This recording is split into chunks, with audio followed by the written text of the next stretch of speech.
Ahlan wa sahlan. Right now we're going to talk about the marfu'a case in Arabic that we use for nouns in certain circumstances. Marfu'a is sometimes rendered in English as the nominative case. So if you have studied an inflected language with case endings and that helps you out, good for you. Nominative or marfu'a is kind of a default setting in a lot of cases. If we don't have any other grammar prior to a noun in a sentence that makes it something other than marfu'a, it's marfu'a. Some specific examples of when we typically use marfu'a in a sentence are in a jumla ismiya, a nominative sentence. Both the mubtada and the khabar are often marfu'a unless there's another element that makes things more complicated. In a jumla fa'aliya, a verbal sentence, the subject of the verb, the fa'il, will typically be marfu'a. In a sentence with kana or one of its sisters, the subject of kana or ism kana, or the subject of whatever other verb in that family, will also be marfu'a. Again, that's kind of like a subject, a mubtada. Same idea. And in a sentence with inna or one of its sisters, the khabar of inna is marfu'a. It's sort of a reversal of the situation of ism kana. And we have videos on those two subjects as well as videos on verbal sentences and nominative sentences that you can go and check out if you need a refresher. So to mark marfu'a in a sentence on a singular noun, we'll typically use dhamma. So on a definite noun, I would say al-kitab.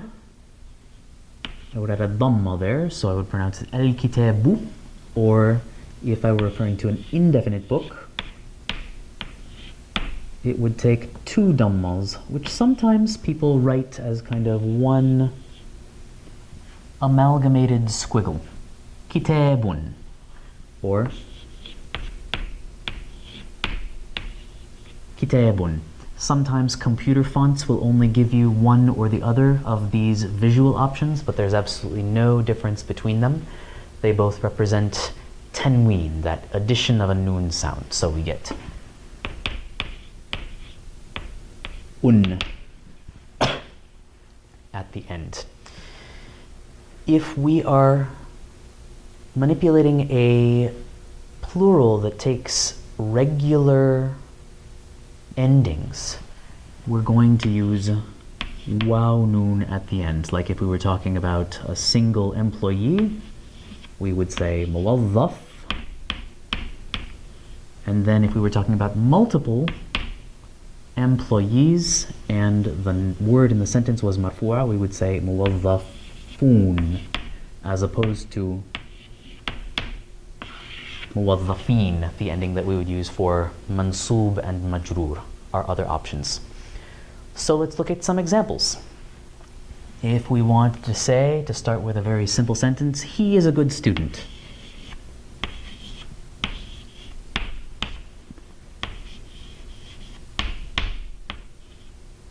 Huwa talib jayyid. This is what we would see in a normal text that wasn't completely vocalized.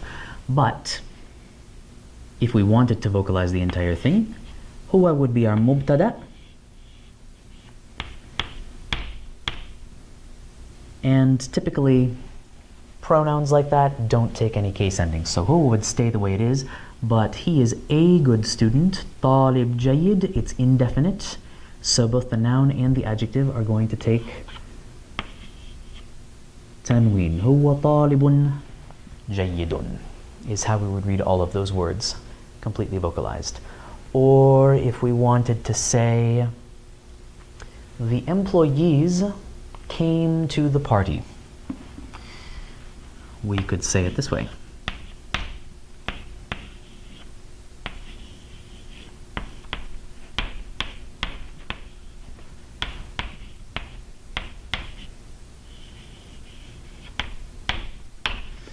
جاء الموظفون إلى الحفلة. Here, الموظفون is the فاعل, the subject of this verb.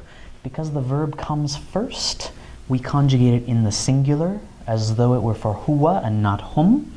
We could reverse the order. Instead of having a verbal sentence, we would then have a nominative sentence with the khabar as a verb and then say الموظفون جاءوا إلى الحفلة. Either way, الموظفون is the fa'il, the subject, the doer of the verb. So it's going to be marfu'a. Notice that حفلة, al-hafla, because it's after a preposition, is actually going to be majroor with a kasra. Another example, we could say, I think that they are Saudi engineers. Here we have to remember that we have a particle anna, which is a sister of inna.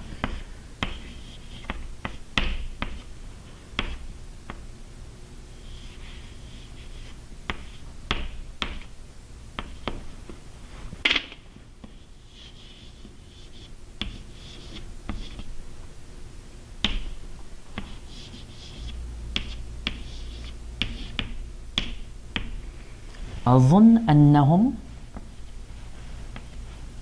مهندسون سعوديون.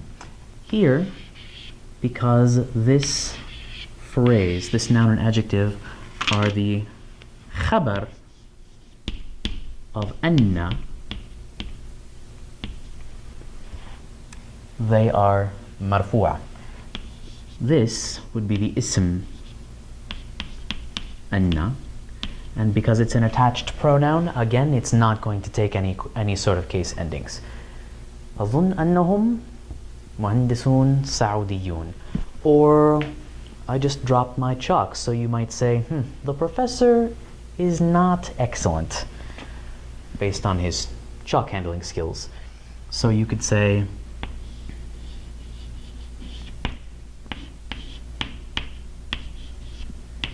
ليس الأستاذ ممتاز. And al-ustadh, because it is the ism of laysa,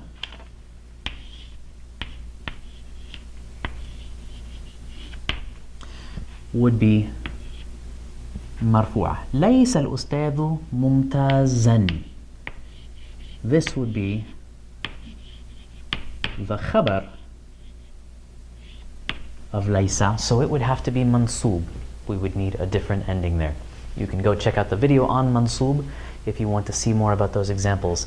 As you can see, it's very difficult to say much of anything without straying from marfu'a into other cases. There are objects of verbs everywhere, there are prepositions everywhere, there are idafat everywhere. So although marfu'a is the default, there are a whole lot of scenarios that sort of demand that we switch to another case after a preposition here, or because we have laysa and we have the khabar laysa, so it has to be mansoob.